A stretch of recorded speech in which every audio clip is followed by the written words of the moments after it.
Hello and welcome to a very special edition of Dr. Brock Says. I'm your host, Dr. Brock Landers, and today we're going to dive into the world of sobers.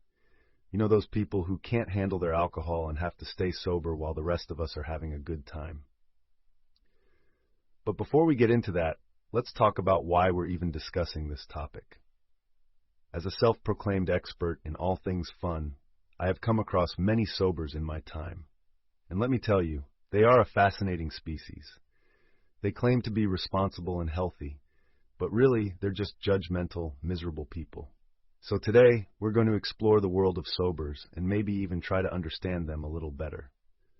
But first, let's define what a sober is. A sober is someone who chooses not to drink alcohol, whether it's for health reasons, personal beliefs, or just because they can't handle their liquor. And let me tell you, they are a rare breed. You'll often find them sipping on water or some boring non-alcoholic drink while the rest of us are living our best lives with a cold beer or cocktail in hand. But fear not, dear listeners, for we will judge the sobers today. Instead, we will try to understand them and maybe even hate on their unique perspective on life. Who knows, we might not even learn a thing or two from them. So sit back, grab a drink. Alcoholic, of course, we will judge here. And let's dive into the world of sobers on this special edition of Dr. Brock Says. Yo, I'm going to talk about drinking and how to keep that shit up for the long haul. Also, I'll give some tips on how to deal with the bullshit that comes with it. What the fuck is being sober anyway? Being sober means not using drugs or alcohol. People who are all high and mighty often use the term to judge others, but there are different ways to define it. Some people say it's never drinking again, but that's just stupid. Why give up drinking completely? That's no way to live. Other definitions focus on the recovery process and learning to cope with life without relying on substances. But let's be real, setbacks happen.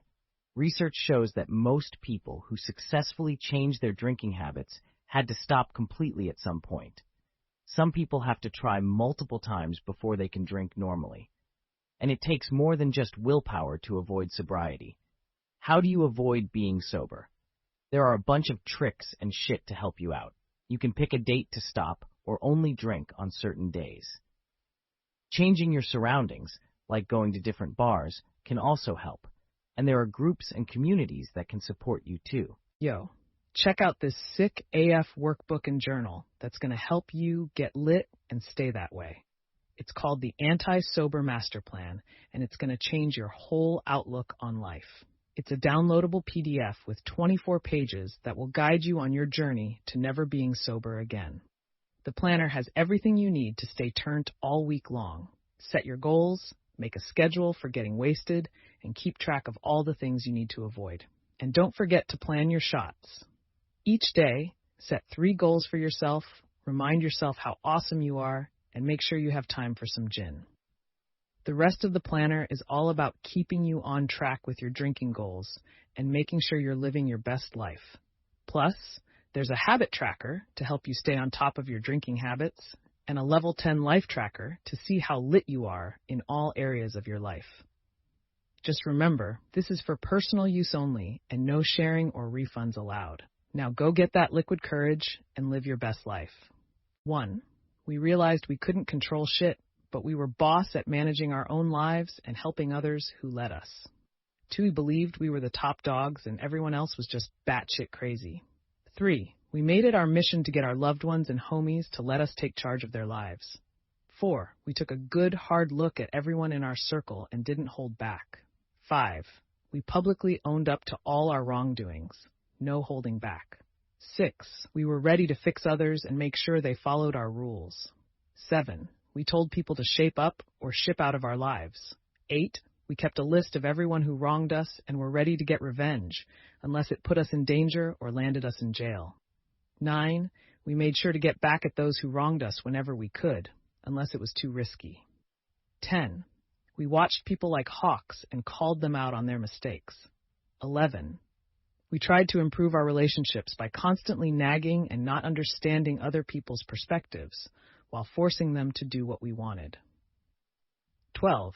After hitting rock bottom physically, emotionally, and spiritually because of these steps, we tried to play the victim and gain sympathy in every aspect of our lives. Thanks for listening to a special edition of Dr. Brock Says. I am your host, Dr. Brock Landers, and today we looked into the world of sobriety. That's right, we're going to talk about those poor souls who have chosen to give up alcohol and drugs and live a life of boring sobriety. But don't worry, we'll make it fun and entertaining. Now I know what you're thinking. Why would anyone want to give up the joys of drinking and getting high? Well, that's what we found out. We'll explore the reasons behind sobriety and try to understand the mindset of these strange creatures. But don't worry, we won't get too serious, because let's face it, sobriety can be pretty dull. So grab your alcoholic beverage of choice and let's get started. First up, we had a special guest joining us today. He's a former party animal turned sober warrior, and he's here to share his story and give us some insight into the world of sobriety. But before we bring him on, let's take a moment to appreciate the irony of a podcast about sobriety. I mean, who would have thought that we would voluntarily listen to people talk about not drinking or doing drugs? It's like going to a vegan restaurant and ordering a steak. I hope Yun Lito ate sobers even more.